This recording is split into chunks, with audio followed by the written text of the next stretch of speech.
Hi ladies and gentlemen, let me welcome you to the 25th session of ECT 204 Signals and Systems. Today we learn Laplace Transform.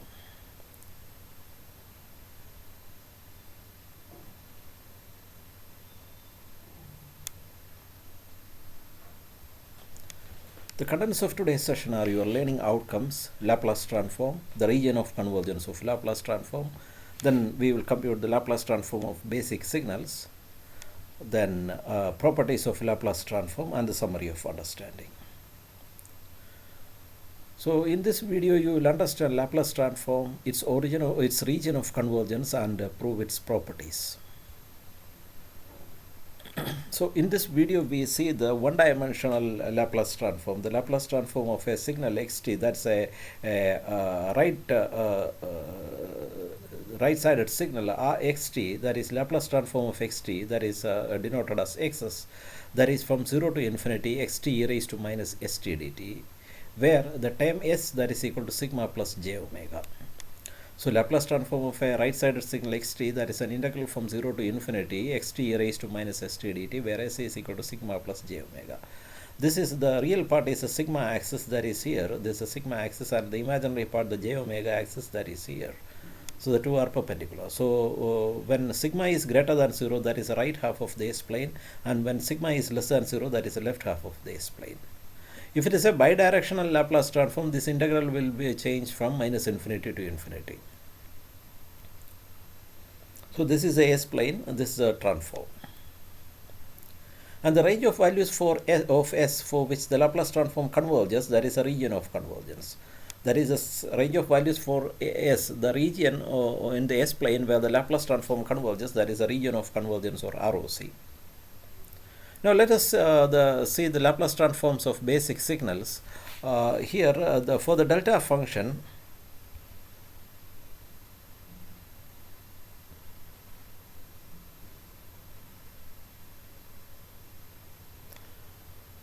the Laplace transform for delta function is 0 to infinity delta t e raised to minus st. Delta t occurs for t equal to 0 only. So delta t value is 1 for t equal to 0. Everywhere else it is 0. So it defaults to when t equal to 0, e raised to minus st is a 1, and here it becomes a 1. Okay. And you can see that this converges everywhere on the s-plane. This transform converges everywhere on the s-plane. So the region of convergence for the delta function is the entire s-plane. Let us consider the unit step function ut. The Laplace transform of ut is L of ut, that is 0 to infinity 1 e raised to minus st dt. So this integral is e raised to minus st by minus s from 0 to infinity. So the upper limit makes it a 0 and the lower limit makes it a 1 by s. E raised to minus 0, e raised to 0 by minus s, that's a 1 by s. Now you can see that when s equal to 0, this does not converge. When s equal to 0, s equal to 0 is a pole here. You can see that s equal to 0 is a pole here. So at that point it does not converge. So where does it converge? So the range of values where this converges is where the real part of s is greater than 0, because for limit t tending to infinity e raised to minus st is 0 when real part of s is greater than 0. So the ROC is the real part of s greater than 0, sigma greater than 0, that is the right half of the s-plane. So this shaded region, this right half of the s-plane, that is the region of convergence of the Laplace transform of ut.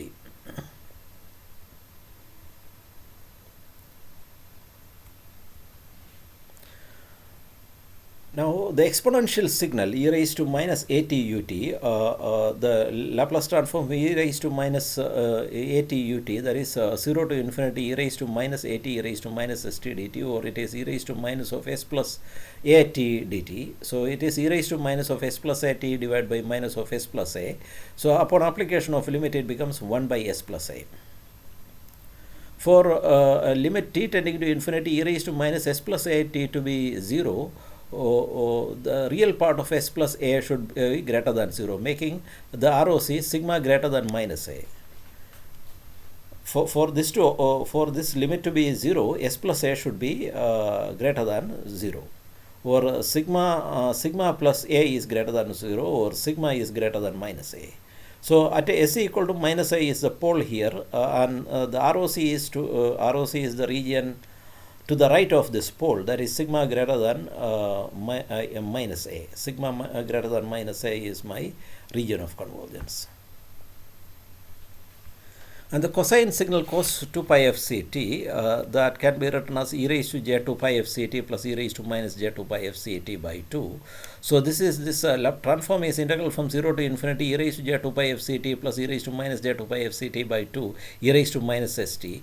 So this becomes e raised to minus of s minus j 2 pi f c t divided by minus 2 into s minus j 2 pi f c from 0 to infinity. And the next one, this is actually e raised to minus s plus j 2 pi f c t divided by minus 2 into s plus j 2 pi f c. So only the lower limit is non-zero here. The lower limit in this case is 1 by 2 into s minus j 2 pi f c, and here the lower limit is 1 by 2 into s plus j 2 pi f c. So this becomes s divided by s square plus 4 pi square f square. S divided by s square plus 4 pi square f square. And where is the ROC? For this one, this is just like the case 1 by s minus a, with a replaced by minus j 2 pi fc and plus j 2 pi fc. So for for this one it is s sigma greater than 2 pi fc, and for this one it is sigma greater than minus 2 pi fc. So this is the pole minus 2 pi fc, and this is a pole plus 2 pi fc. So since it is a summation, the ROC will be the intersecting region. So one ROC is this towards the right of minus 2 pi fc, and and the next ROC, that is from the right side pole, that is from plus 2 pi fc. So where does it overlap? That is beyond the region towards the right of plus 2 pi fc. So this doubly shaded region, that is the region of convergence of the transform for cosine signal. And let us look at the sine signal. The only thing is sine 2 pi f c t is e raised to j 2 pi f c t minus e raised to minus j 2 pi f c t by 2j. Okay, so that multiplied by e raised to minus s t and integrated from 0 to infinity yields my Laplace transform. So here it becomes e raised to minus s minus j 2 pi f c t divided by minus 2j into s minus j 2 pi f c here. And here it is second time e raised to minus of s plus j 2 pi f c t divided by minus 2j into s plus j 2 pi f c. Limits are applied from 0 to infinity. Only the lower limit has non-zero value. So here the value is 1 by 2j into s minus j 2 pi f c and minus 1 by 2j into s plus j 2 pi f c. When I combine them together, this j will be cancelled, by this j, and top will be 2 pi f c divided by s square plus 4 pi square f square. 2 pi f c divided by s square plus 4 pi square f square. And you know that 2 pi f c is nothing but omega c. So it's basically omega c by s square plus omega square c square. So here also the region of convergence, first region is sigma greater than minus 2 pi f c, and this region it is sigma greater than plus 2 pi f c, and this overlapping region is a total ROC. The overlapping region, that is sigma greater than plus 2 pi f c, is the overlapping region, that is the ROC of the Laplace transform of the sine signal. Now let us analyze the properties of Laplace transform. One is the linearity. That is the first theorem. That is, if a signal x1t has a transform x1s and with the region ROC R1, and x2t has a Laplace transform x2s with a ROC R2, then c1 x1t plus c2 plus or minus c2 x2t has a Laplace transform of c1 x1s plus or minus c2 x2s, and ROC is the region intersection between R1 and R2. C1 and C2 are complex constants. Now the proof is pretty straightforward. Laplace transform of c1 x1t plus or minus c2 x2t, that is 0 to infinity c1 x1t plus or minus c2 x2t e raised to minus st dt.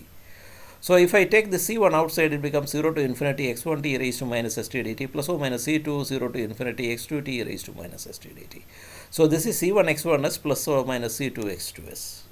That's a proof. Now another theorem, second theorem, is a time delay. That is, if a signal xt has a Laplace transform xs with a region of convergence R, then xt minus tau for a time delay tau, that has a Laplace transform of e raised to minus st xs with the same ROC. Now this proof is also very straightforward. Laplace transform of xt minus st is 0 to infinity xt minus xt minus t e raised to minus st dt.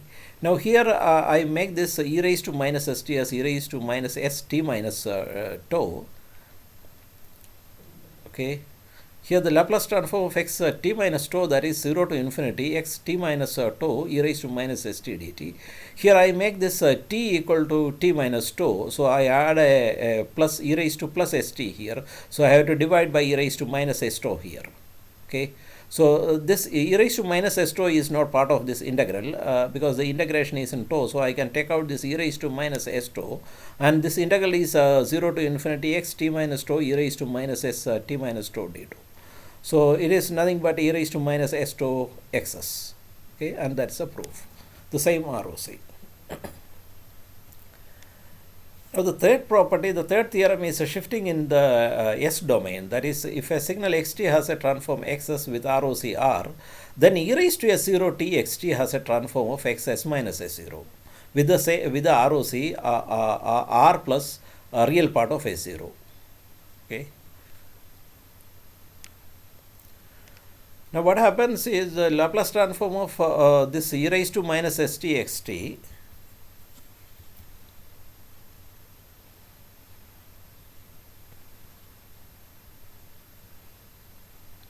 the Laplace transform of e raised to s0 t xt is 0 to infinity integral e raised to s0 t xt e raised to minus st dt.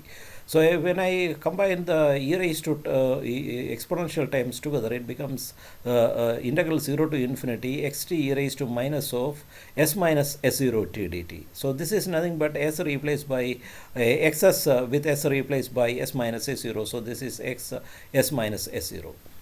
Now what happens to the region of convergence? Suppose the region of convergence are, say, between alpha and beta. What will happen is this s is now replaced by s minus s0. So what happens is here this is the real part of s0 is added with both ends of the ROC.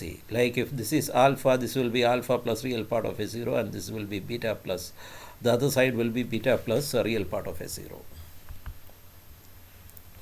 The fourth theorem is a time scaling. If xt has a transform xs with region R, ROC, region of convergence ROC, then xat has a transform of 1 by mod A xs by A with the ROC A times R.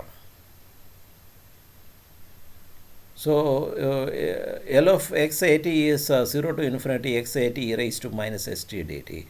Let at equal to u, making dt equal to du by a for a greater than 0 and du by minus a for a less than 0. So dt is nothing but du by mod a. So Laplace transform of xat is 1 by mod a 0 to infinity xu raised to minus s by a u du. So this is nothing but 1 by mod a x of s by a. Here s is replaced by s by a. Now when s is replaced by s by a, what happens is this region of convergence, that is multiplied by, or that is this if the ROC is between alpha and beta, then the new ROC will be between a alpha and a beta. Okay, the lower limit will be a alpha and the upper limit will be a beta. Fifth theorem is a convolution theorem. If I have two signals x1t and x2t with Laplace transform x1s and x2s, then integral 0 to infinity x1 to x2t minus tau d2. It can be a double integral or it can be a single sided. I am assuming all right sided signal, so that's why the convolution is from 0 to infinity. So if this convolution, the Laplace transform of this convolution will be x1s into x2s. So Laplace transform of 0 to infinity x1 to x2t minus tau d2 is nothing but 0 to infinity x1 to x2t minus tau d2 e raised to minus st dt.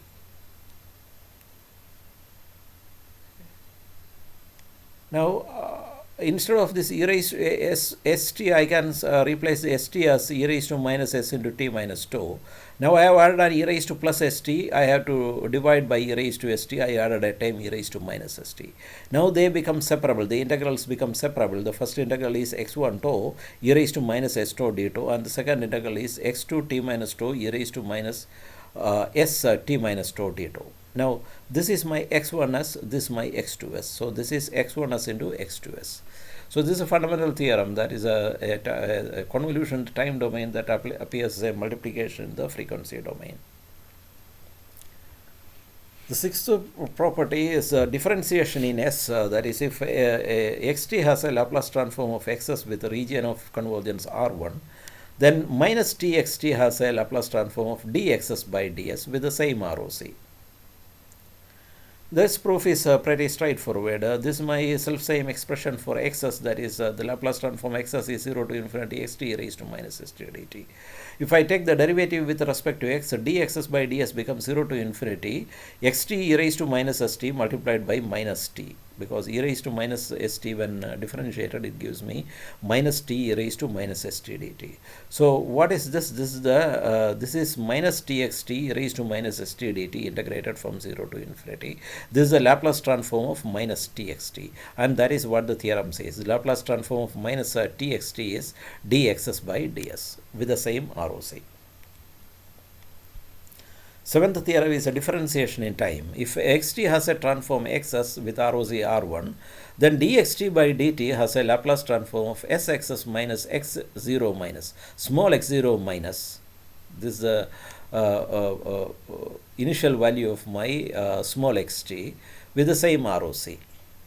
Now this proof is very easy. Xs is that is Laplace transform of dxt by dt is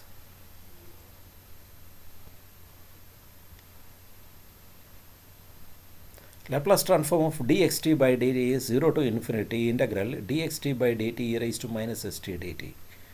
So this we can do the integration by parts.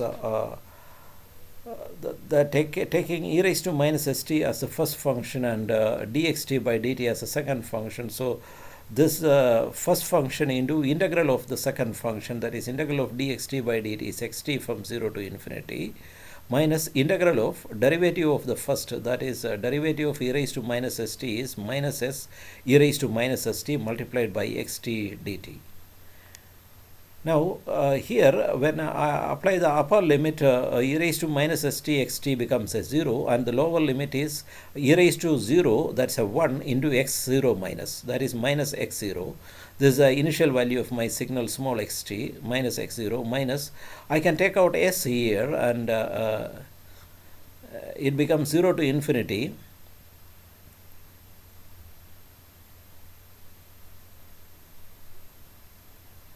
s from 0 to infinity xt e raised to minus st dt.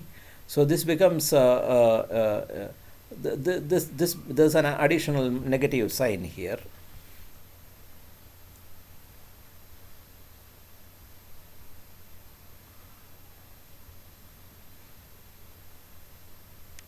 This is minus x0 plus s, because there are two negative sign, plus s integral 0 to infinity xt e raised to minus st dt. Now this integral is nothing but xs, so it is sxs minus x0, and that is our result. That's the theorem. Then the eighth theorem is the integration in time. If xt has a transform xs with ROC R1, integral from minus infinity to t x to d2, that has a transform of xs by s with the region of convergence as the intersection of R1 and the right half S plane. R1 and the right half S plane. Now let us assume that minus infinity to t integral x to d2 is gt, so making dgt by dt is xt. So taking Laplace transform of either side, we get s gs is equal to x. So gs equal to xs by s. Okay, gs equal to xs by s.